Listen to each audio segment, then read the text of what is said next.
Greetings, ladies and gentlemen. My name is Donnie, and today's video will be explaining the Cauchy Euler equations and be covering 3 examples for each scenario, okay? So the first step is, when do we apply this, right? So as you can see over here, this x is raised to the power of 2, and right next door to it, there's a derivative in the second order.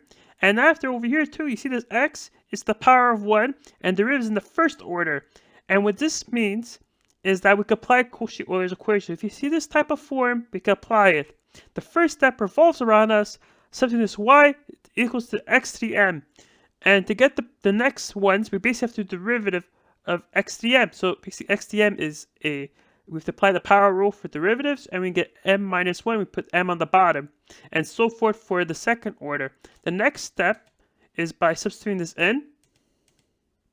Once we substitute this in, we're going to get an equation that looks like this after canceling out the x to the m's, and we simplify it, we get an equation that looks like this.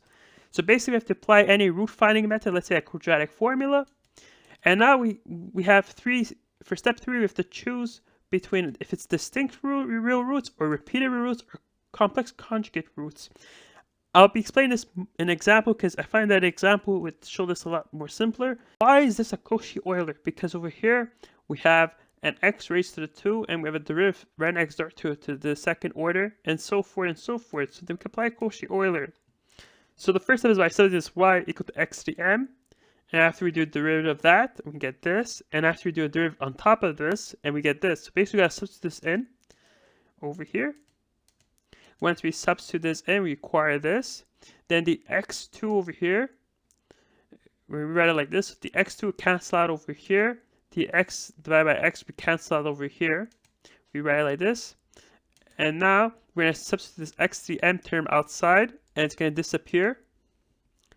And now we distribute, and we acquire this as a quadratic equation. So basically, we have to apply the quadratic formula. And we have these 3 options, as I mentioned previously. So basically, we can apply the quadratic formula, and we acquire this.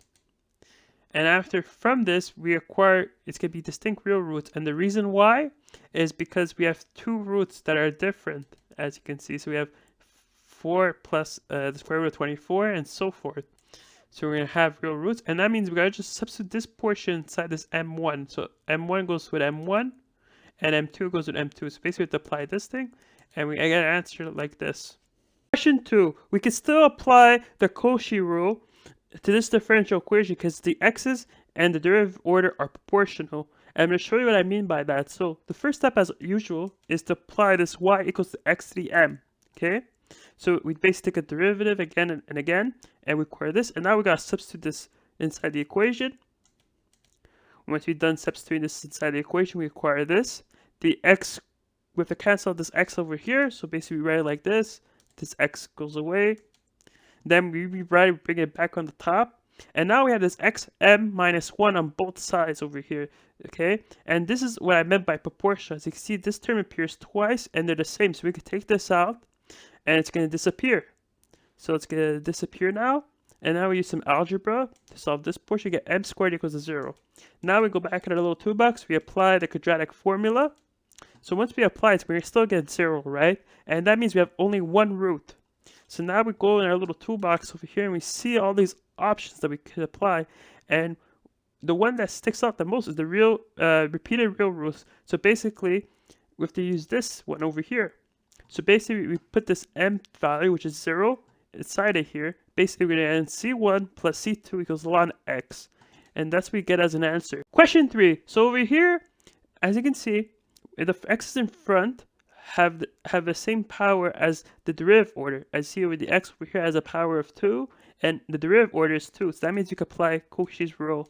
And the first step revolves around us to substitute y equals x to the m. Then we take the derivative with the power rule. Then we take another derivative with the power rule, and now we substitute it in. Now once we substitute this in, we get cancel x squared is x. Okay, so basically we rearrange it like this. Then this gets canceled out. Then we have this x to the m. As you see, it appears 3 times, so we could pull it outside the equation, and it's going to disappear. Now we acquire this. Now we do some algebra, and we acquire this quadratic equation. So now we have to apply the quadratic formula. Now, once we apply, we acquire this. And now note, we have a -3 under the square root, which means that we have to use complex numbers. So negative we turn to I to the power of 2. And once we do that, we acquire this. And now we have to go back in our little toolbox and we have to see which rule over here we should apply. Since we have an I over here for complex numbers, we have to apply the complex conjugate rule for roots. And we apply this. So basically, we have to rewrite it in terms of this. So basically, our -1/2 will be in this alpha position, x -1/2. And over here, the b would be the square root 3 divided by 6. Okay, so we're going to write it in. And that's our answer to this question. So this is the end of this video. Please leave a like and subscribe. And I hope you guys have a wonderful, great day.